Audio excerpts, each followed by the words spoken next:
I did LSD and Nitrous and got trapped in a joke I couldn't understand. We dropped the tabs around 6 p.m., 2 hits each, clean blotter from a trusted friend, and everything about the vibe was perfect. Warm lighting, ambient music looping in the background, lava lamp pulsing like a heartbeat, a room full of soft furniture and people I trusted not to ask too many questions. It was me, Milo, and Elena, 3 friends who had tripped together before, but never combined LSD with nitrous oxide, which sat waiting in a little silver canister on the table like a secret dare none of us wanted to start, but all of us knew we eventually would. The come-up was clean, smooth, gentle waves of color distortion and emotional bloom, with music stretching into tendrils that caressed the corners of the room. At the 2-hour mark, things got weird, but good weird. Elena was giggling to herself and tracing her finger in circles on the wall, saying it felt like the paint was breathing. Milo stared into the lava lamp like it was teaching him something ancient. I felt loose, airy, full of breath and wonder. Everything had meaning. The carpet pattern shifted in sync with the music. I felt like the entire house was floating. Then Milo asked if we were ready for the nitrous, and for some reason I felt hesitation, like I'd forgotten something important, but I shook it off and nodded. He loaded the balloon, took a hit, passed it to Elena, and then handed it to me. I took a deep inhale. The rush was instant. Sound slowed down. Bass melted into my teeth, and the room tilted, folded, collapsed, rebuilt itself, and turned into a loop. And in that loop, I heard laughing. Not around me, inside me. Like the laugh track of a show I didn't remember agreeing to be in. I opened my mouth to ask if anyone else heard it, but the words slipped sideways and came out as shapes.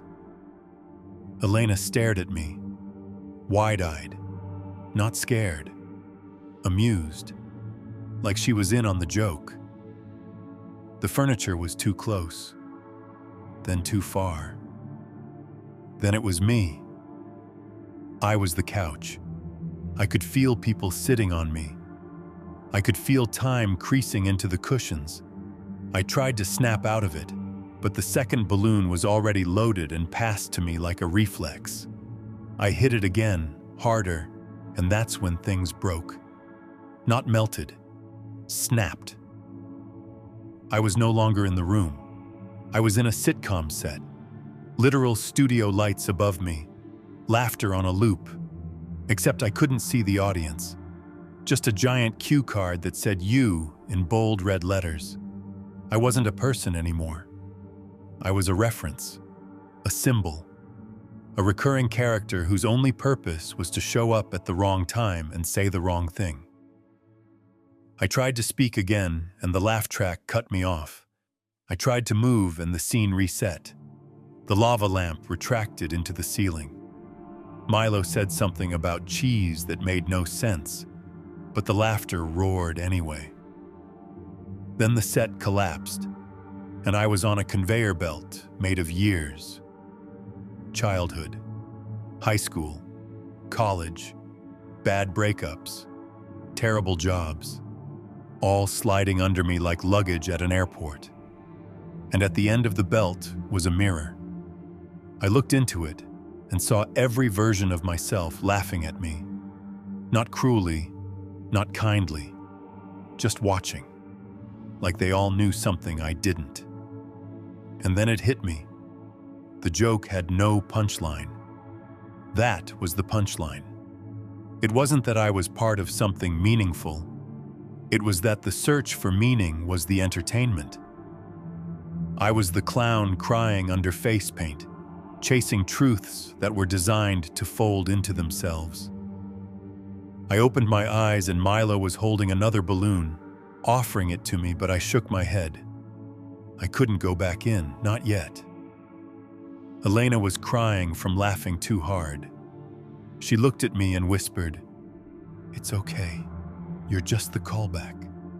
And I swear to God, I understood what she meant. I stood up to walk it off, but the floor bent. The hallways were longer than I remembered. Every picture frame on the wall had my face, slightly different each time. Smiling, scowling, blank. One of them blinked at me. The bathroom door was breathing. I looked in the mirror again and watched my reflection say, "Don't forget the line," before mouthing something I couldn't decipher. I splashed water on my face and the droplets bounced like rubber balls. My skin felt wrong, like a mask layered over static. I sat on the toilet lid, breathing slow, trying to anchor myself. I repeated my name like a chant. First, middle, last. First, middle, last. Then I whispered, "Why am I here?" And the faucet answered with static. I walked back to the living room, and Milo looked up and said, "You missed your cue," and I almost cried. Because it didn't feel like a joke. It felt like a correction. The rest of the night bled together in soft pulses. I didn't take more nitrous. I just laid on the floor and stared at the ceiling, which kept flickering between drywall and stars. Elena curled up beside me, whispered something about rubber ducks. Milo hummed along to the looping ambient track, still running on a slightly different clock than the rest of us. Around 4 a.m., we started to land. Everything stopped moving. The light returned to normal. The laugh track faded. But the joke?